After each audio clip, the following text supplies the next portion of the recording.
জামাত ইসলামী ক্ষমতায় আসবে এটা এখন ভারতও বুঝে গেছে এবং আমার মনে হয় it's my analysis, it's my take, also prediction. Bharat Jamaat ইসলামীকে বাংলাদেশের রাষ্ট্র ক্ষমতায় মেনে নিতে প্রস্তুত হচ্ছে। ভারত এখন অ্যানালাইসিস করছে, তাদের থিঙ্ক ট্যাঙ্ক এ বিষয়ে পলিসি প্রণয়ন করছে যে বাংলাদেশে জামাত ইসলামী ক্ষমতা আসলে, যেহেতু জনগণ এখন জামাতকে ক্ষমতায় চায়, বাংলাদেশে জামাত জোয়ার। সেই মনমোহন সিং 2012 সালের দিকে বলেছিলেন যে বাংলাদেশের 30% মানুষ জামাত, তাহলে এখন তো সেটা 60% হওয়ার কথা, যদিও এত পার্সেন্ট এটা আমরা বলি না। তো ভারতের দৃঢ় বিশ্বাস যে যতই নাটকীয়তা ঘটাক, চেষ্টা যাই করুক, ঘুরে ফিরে 5 আগস্ট পরবর্তী বাংলাদেশে জনগণের সুষ্ঠু ভোটে জামাত ইসলামী ক্ষমতা আসবে, ইটস রিয়ালিটি। এটা ভারতের বিশ্বাস। আপনাদের মনে আছে যে মালদ্বীপে মুইজ্জু ক্ষমতা এসেছিল, এটা ভারত মানতে পারেনি, প্রচন্ড ভারত বিরোধী। বাংলাদেশে যেরকম জামাতকে সহ্য করতে পারে না ভারত, এই সেই নানান কথাবার্তা বলে, ভারতের স্থিতিশীলতার জন্য, আঞ্চলিক অখণ্ডতার জন্য হুমকি, উল্টাপাল্টা কথা বলে, এগুলো জামাতের বিরুদ্ধে অপপ্রচার। ঠিক তদ্রুপ মালদ্বীপের মুইজ্জুর বিরুদ্ধে এরকম কথাবার্তা বলতো। একটা পর্যায়ে মুইজ্জু ক্ষমতা আসার পর ভারতের থাকা সেখানে যুদ্ধ বিমান টিমান এগুলো লাথি দিয়ে ফেলে দিয়েছে, কত ঘটনা ঘটেছে। সেই মুইজ্জুকে হুজুর হুজুর সার সার বলে মোদি মেনে নিয়েছে। তো জামাত ইসলামের ক্ষেত্রেও same thing will happen. Bharat জামাতকে রাষ্ট্র ক্ষমতায় হুজুর হুজুর সার সার বলে মেনে নেবে, সে আলামত দেখতে পাচ্ছি। কূটনৈতিক পর্যায়ে এই বিষয়ে একটা নজিরবিহীন ঘটনা ফাঁস হয়েছে, এটা আমিরে জামাত নিজেই ফাঁস করে দিয়েছেন। এটা নিয়ে সরমনের লোকেরা আবার উল্টাপাল্টা প্রচারণা চালাচ্ছে, কিন্তু এরা বুঝে না যে এটার তাৎপর্য কি। কি সেই ঘটনাটা? রয়টার্সকে দেয়া সাক্ষাৎকার, ভারতীয় কূটনীতিকের সঙ্গে গোপন বৈঠকের কথা জানালেন জামাতের আমির। এর মানে ভারতের কূটনীতিকের সাথে জামাত ইসলামীর বৈঠক অনুষ্ঠিত হয়েছে, কিন্তু ভারত বলেছিল যে ভাই কাউকে বলেন না, এ কারণে জামাত বলে নাই, কিন্তু এখন বলেছে। তো এখানে কয়েকটা বিষয়। প্রথম কথা হচ্ছে বৈঠক কেন হয়েছিল, নাম্বার 1, কিভাবে হয়েছিল এবং গোপন রাখতে কেন বলা হয়েছিল, জামাতও বা কেন গোপন রেখেছিল, আর গোপন রাখলে এখন কি সেই গোপন রাখার সময় শেষ? ভারত কি বলেছিল যে একটা পর্যায়ে বা এবছরের শুরুতে বৈঠক করলাম, বছরের শেষের দিকে আপনি বলে দিন? না, জামাতও বা কেন এটা প্রকাশ করলো? সবগুলো অত্যন্ত তাৎপর্যপূর্ণ। এমন না যে আমির জামাত মুখ ফসকে বলে ফেলেছেন, না, এই যে বৈঠকের কথা ফাঁস করা, ইটস ট্রু, এটাও আমির জামাত বুঝে শুনে ঠান্ডা মাথায় বলেছেন। এবং এটা রয়টার্স কেন প্রচার করছে, এটাও তাৎপর্যপূর্ণ। এবার আসেন একে একে ধরে ধরে বুঝি। প্রথম হচ্ছে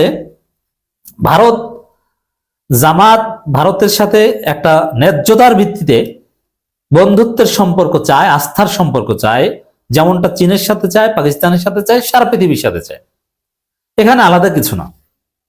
কিন্তু ভারত জামাতের সাথে সম্পর্ক চায় না, সব সময় জামাতকে কোণঠাসার পক্ষে, এবং জামাতকে বলে যে তারা আঞ্চলিক স্থিতিশীলতার জন্য হুমকি, তারা উগ্রবাদী, সন্ত্রাসবাদী, অমুক তমুক, এদের উত্থান এটা ভারত সহ্য করবে না, ভারতের জন্য হুমকি। কিন্তু জামাত হচ্ছে রিয়ালিটি, তারা একটা গণতান্ত্রিক ফোর্স, তারা ভারতের জন্য না, পৃথিবীর কারোর জন্য হুমকি না। তবে হ্যাঁ, বাংলাদেশের সাথে সম্পর্ক করতে হবে ন্যায্যতার ভিত্তিতে, যা চাইবেন তা পাবেন তা না, এখানে রেসিপ্রোসিটি থাকতে হবে, ইত্যাদি ইত্যাদি। এই পার্থক্য হচ্ছে এটা। কিন্তু জামাত অবশ্যই ভারতের সাথে সম্পর্ক চায়, এটা চির সত্য কথা। ভারতের সাথে সম্পর্ক উল্টা পাল্টা করে একদম তছনছ করে দিতে না। তবে বাংলাদেশের সাথে ভারতের কোনো অবৈধ চুক্তি জামাত চায় না। ন্যায্যতার ভিত্তিতে চুক্তি হতে পারে, এমওইউ হতে পারে, নানান কিছু হবে। তো এই জায়গায় ভারত অতীতে সাড়া দেয়নি কখনো।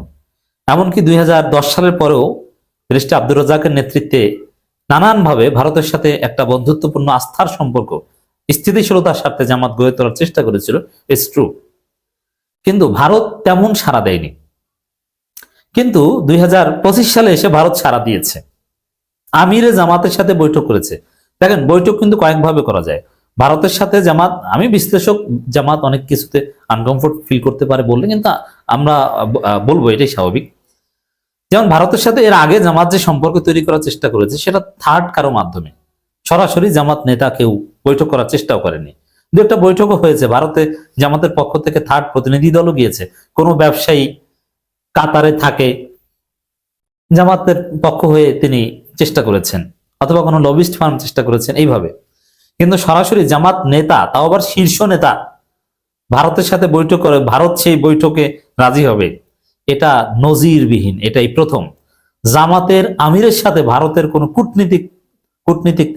কূটনীতিকের বৈঠক এবং সেটা সামনের দিকে এগিয়ে যাওয়ার উদ্দেশ্যে এরকম কোন নজির নেই। এই কারণে আমিরে জামাতের সাথে ভারতের কূটনীতিকের যে বৈঠকের ঘটনা আমি এখন বিশ্লেষণ করছি, এটা নজিরবিহীন, দিস ইজ ফার্স্ট টাইম।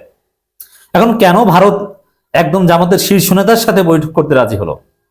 এর কারণ হচ্ছে ভারত মনে করেছে যে এই দল তো ক্ষমতায় চলে যাবে, আমরা যতই ষড়যন্ত্র করি প্রথম আলো ডেইলি স্টারের মতো লাভ নেই তো। কারণ এই দলের ছেলেরা হাসিনার পতন ঘটিয়েছে, বাংলাদেশের মানুষ এই দলকে চায়। 2012 সালেই তাদের মতে 30% মানুষ কোনো না কোনো ভাবে জামাত, গোপনে প্রকাশ্যে। এখন তো সব জামাত, তাদের ক্ষমতায় যাওয়া ঠেকানো যাবে না। ভারতের থিঙ্ক ট্যাঙ্ক আছে তারা তো এই যে বাংলাদেশের জনমত, এটা তারা দেখে, তো তারা সোশ্যাল মিডিয়া অবজার্ভ করে এবং রিয়াল জরিপ তারা জানে। সেই জায়গায় জামাত ক্ষমতা যাবে বলে এটা তারা মনে করে। এই বিশ্বাস থেকে চিন্তা করেছে যে যেহেতু ক্ষমতা যাবে মেনে নিতে হবে, অতএব এবার আর জামাতের সাথে বৈঠক বা সম্পর্ক এড়ানোর কোনো সুযোগ নেই। কোনো না কোনো ভাবে বুকে পাথর চাপা দিয়ে হলো মেনে নিতে হবে, অতএব ছোটখাটো দুই একটা বৈঠক করি। এই হচ্ছে বৈঠকের হাকিকাত। এরপর আসেন, এই বৈঠক গোপন রাখতে ভারতের পক্ষ থেকে কেন বলা হয়েছিল? আর জামাত গোপন রেখেছিল, হ্যাঁ, যেমন এই বৈঠকের কথা এখন প্রকাশ হয়েছে, এটা একদম ভেরি সিম্পল, বৈঠক হতেই পারে, বরং হওয়াটা উচিত স্থিতিশীলতার স্বার্থে। কিন্তু এর মানে এই না যে জামাত ভারতের আধিপত্যবাদের বিরুদ্ধে বলবে না, হাসিনাকে ফেরত চাইবে না, এগুলো তো বলবেই, কিন্তু সম্পর্কও দরকার। যেমন ইউনূস সরকারের সাথে সম্পর্ক আছে, আবার ইউনূস সরকার হাসিনাকেও ফেরত চায়, জামাতের সাথে ওইরকম সম্পর্ক দরকার, আরো বেশি বেশি বৈঠক হওয়া দরকার। কিন্তু এই যে কিছু লোক যারা জামাতের পিছনে, যেমন চরমনাই এখন তাদেরকে অযৌক্তিক আসন দেয় না বলে জামাতের এটা নিয়ে সমালোচনা করে, আর ওইটা দিলে চরমনাই এটা নিয়ে কোনো কথাই বলতো না। এইটা হচ্ছে বাস্তবতা। এখন যেহেতু বাংলাদেশে এটা নিয়ে অনাকাঙ্ক্ষিত অযাচিত বিতর্ক তৈরি হতো, যার ফলে জামাত গোপন রাখাটাই শ্রেয় মনে করেছে। কিন্তু এখন এটা প্রকাশ করেছে কেন?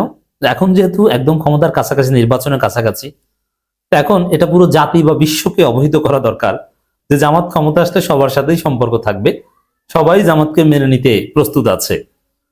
কূটনৈতিক দিক থেকে মানে মানুষ অনেক কিছু মনে করতে পারে যে ভারতের সাথে সম্পর্ক হবে না, সব ঠিক হবে, হিন্দুদের অনেক কিছু বোঝার আছে, সব ঠিক আছে, এই যে বৈঠক হয়েছে, সামনে আরো অনেক কিছু হবে, তাতে কোনো সমস্যা নাই। জনগণ ভোট দিয়ে যাদেরকে নির্বাচিত করবে তাদেরকে ভারত মেনে নিতে বাধ্য। এইটা মানুষকে বোঝানোর জন্য হয়তো আমির জামাত এটা বলে দিয়েছেন। আর গোপন রাখা ওটা ভারতের জন্য কেন? তখন ভারতের ভিতরেও বা নানান মহলে প্রশ্ন উঠতে পারে, জামাত ক্ষমতায় যাবে এটা ভারত বুঝে গেছে, এটা আবার সোশ্যাল স্পিয়ারে প্রতিষ্ঠিত হলে আবার জামাত এক্সট্রা অ্যাডভান্টেজ পায়, তা জামাত যাতে এক্সট্রা অ্যাডভান্টেজ না পায় এই জন্য ভারত গোপন রেখেছে, নইলে কূটনৈতিক মিটিং সাধারণত গোপন রাখার মানে হয় না। আগামী ফেব্রুয়ারিতে অনুষ্ঠিত নির্বাচনের পর ঐক্যমত সরকার বা ইউনিটি গভর্নমেন্ট গঠনে নিজেদের আগ্রহের কথা জানিয়েছে বাংলাদেশ জামাত ইসলামী। 31শে ডিসেম্বর বার্তা সংস্থা রয়টার্স এক সাক্ষাৎকারে দলটির আমির ডাক্তার শফিকুর রহমান একথা জানান। এই সাক্ষাৎকারে তিনি চলতি বছর শুরু দিকে এক ভারতীয় কূটনীতিকদের সঙ্গে তার বৈঠকের বিষয়টি নিশ্চিত করেছেন। জামাত আমির দাবি করেন ভারতীয় ওই কূটনীতিক কি তাকে বৈঠকটি গোপন রাখতে বলেছেন, এজন্য এটা গোপন রাখা হয়েছে। এখন বলেছেন কেন? যে এখন পৃথিবীকে জানিয়ে দেওয়া দরকার যে জামাত সারা পৃথিবীর সাথে সুসম্পর্ক রাখতে সক্ষম।